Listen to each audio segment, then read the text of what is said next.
We're going to set up a betting pool here on Legal AF Podcast. Which is going to happen first? The trial of Leticia James or the firing of Pam Bondi and or Lindsey Halligan from the Department of Justice? They're neck and neck. I just don't see Leticia James's prosecution ever seeing the light of day. I don't think there'll ever be a jury picked. There's so many defects and deficiencies on the face of the indictment, in the process of the indictment, on the geography of the indictment, on the typos of the indictment, on the procedure of the indictment, and ultimately the facts. The facts are Leticia James, New York Attorney General, bought a second house. The bank knew it was a second house. She got a loan like it was a second house. And she's letting people stay in her second house that happen to be members of her family. That is not a bank fraud that sends you to jail for 30 years, folks. I didn't have to go to law school 37 years ago in order to tell you that. But we'll continue to follow it on the Legal AF Podcast, where we pull together the Leticia James versus Lindsey Halligan. Somebody's outmatched, and it's not the New York Attorney General, and we cover it on the pod. Let's go to the clip. So now let's talk about New York Attorney General Leticia James being indicted. And in many ways, if you could imagine it being more frivolous than what we just said about the Comey indictment, I'm trying to even understand what they're saying New York Attorney General Leticia James did wrong. I read the indictment. Now, one of the things when I read this 2-count indictment for mortgage fraud and then a related count was she purchased this property in Virginia for like $150,000 or $176,000. They said when she was filling out the mortgage applications, she said it was her second home, not a primary home, a second home. And then they said in the second home mortgage, there is a second home rider, which basically says that you are not going to permanently rent the property and give up your own kind of ownership so that one can say this is actually not a second home, but is purely a rental to make money. It doesn't say in this rider language, which nobody looks at, that you can't ever Airbnb it or that you can't ever rent it.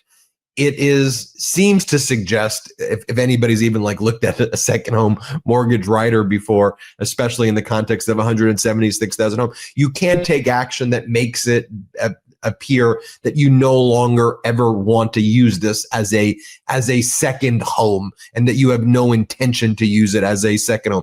It doesn't delineate. Does that mean you can't rent for more than 1 year or 3 years or 5 years?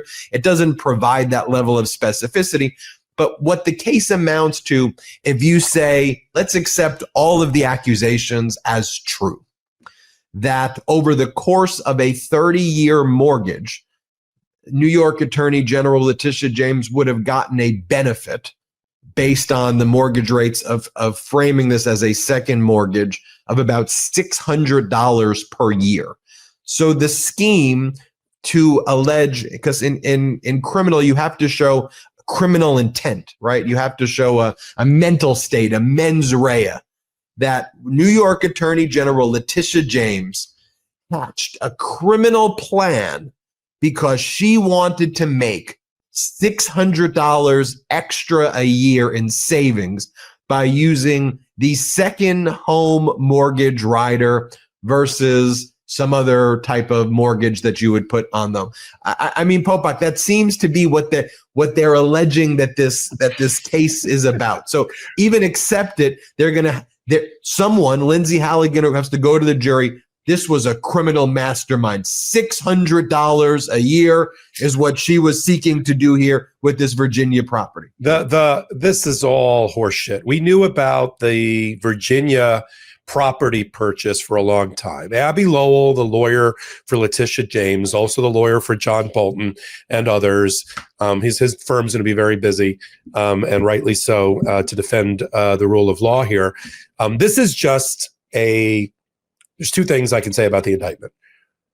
Scott Pulte's fingerprints, his dirty little fingerprints, are all over the indictment. He's the Nepo baby heir to the Pulte family fortune, who has been Donald Trump's pit bull from his perch in running Fannie Mae and Freddie Mac, the mortgage liquidity entities, on which he attacked all of right on in a orchestrated, choreographed thing with the White House. He started attacking all of the rivals because of their mortgage problems that ProPublica already revealed that 20% or more of the cabinet for Donald Trump had the exact same quote unquote fraud problems, including Scott Bessent, the Treasury Secretary. Putting that aside for a minute, in the history of indictments, has anybody been indicted for saving $20 a day on a mortgage where the lender, who's no longer in business and sold off the loan,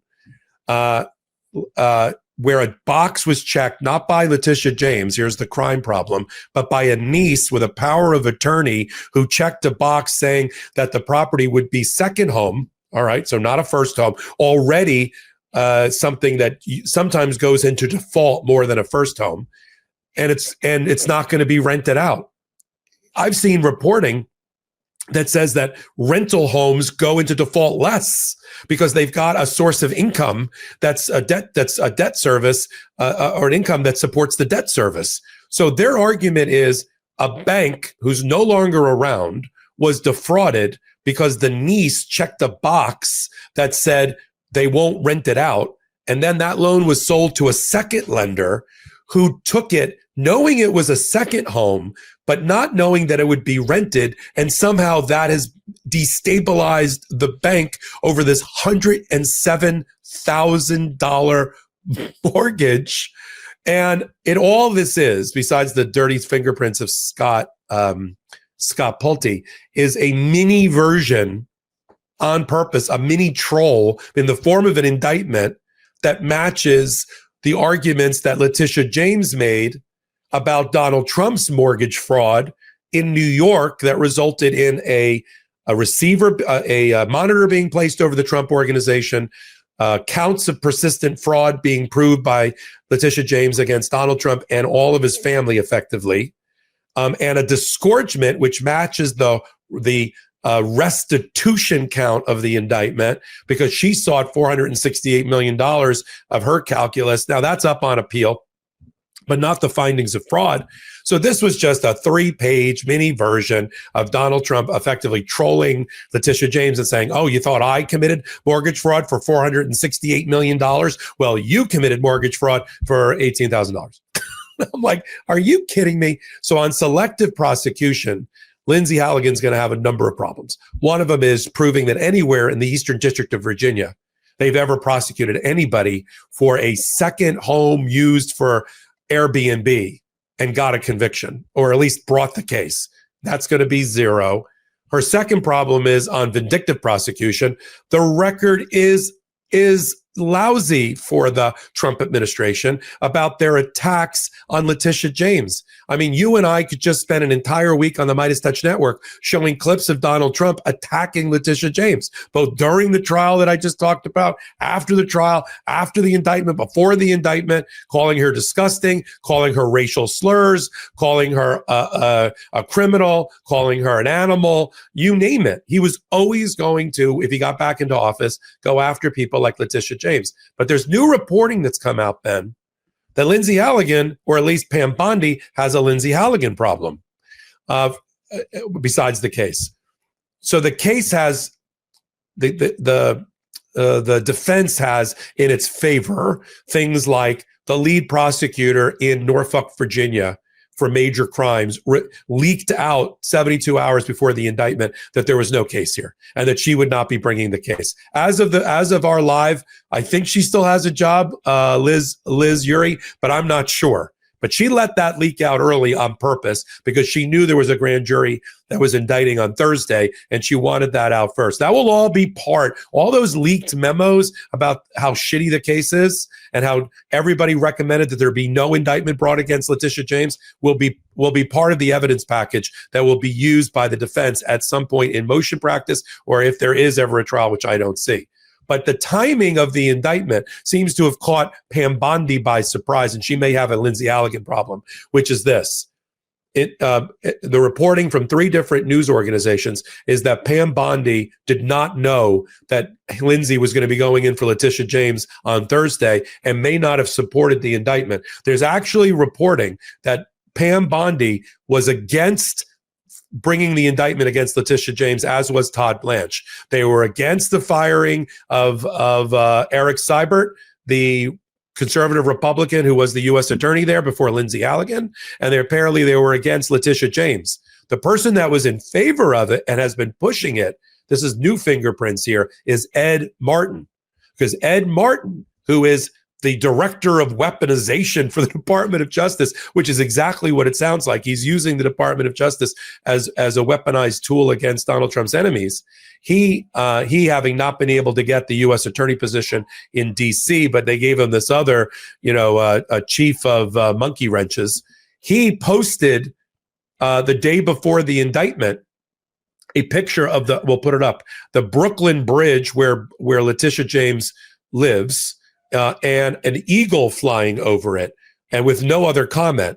So Ed Martin knew that the indictment against Leticia James was coming, although Pam Bondi did not. So if you've got this now, 2 blind, blonde ambition problems. You've got Lindsey Halligan, who seems to be all puffed up now that she's the Eastern District of Virginia U.S. attorney, and you got Pam Bondi, who's the one that gets dragged. It's not going to be Lindsey Halligan that gets dragged in yet to a Senate Oversight Committee hearing, but Pam Bondi has to go there. So if that happened, we now have a rogue prosecutor that even Pam Bondi can't control, that sees her only bosses to be Donald Trump and Ed Martin. And that's a problem, even before we turn after the break to what's going on with John Bolton. Welcome back. If you're on the Midas Touch Network watching this, hit the free subscribe button. If you're on the Legal AF YouTube channel, do the exact same thing. We sit at the intersection of law and politics for the last 5 years, thousands of episodes where we pull it all together twice a week, Wednesdays and Saturdays at 8 p.m. Eastern time. Doing great on YouTube, top 21, number 1 in law and politics, all YouTube podcasts. Are you kidding me? We could use a little help on audio. I think people are starting to watch more than they're starting to listen. Get back on the audio train. Help us over there. Leave 5-star reviews and all that. I think we dropped from the top 50 down to the top 100, but with your help, we'll be back up the top 50 in no time. Help us continue to grow this audience. If you want to become the entire Legal AF ecosystem, it's easy. Legal AF, the podcast, Wednesdays and Saturdays at 8 p.m. Eastern time. Commercial-free versions over on the Legal AF Substack. Come over to Legal AF Substack, where if you become a paid member, wow, now we're rolling it. We're rolling in the hay, everybody. Now we're doing well. We're keeping the content and the contributors on the air. And then Legal AF, the YouTube channel, 10 new videos a day that I curate for you. Usually the first 4 are mine. So until my next report about the Legal AF podcast, this is Michael Popak. Can't get your fill of Legal AF? Me neither. That's why we formed the Legal AF Substack.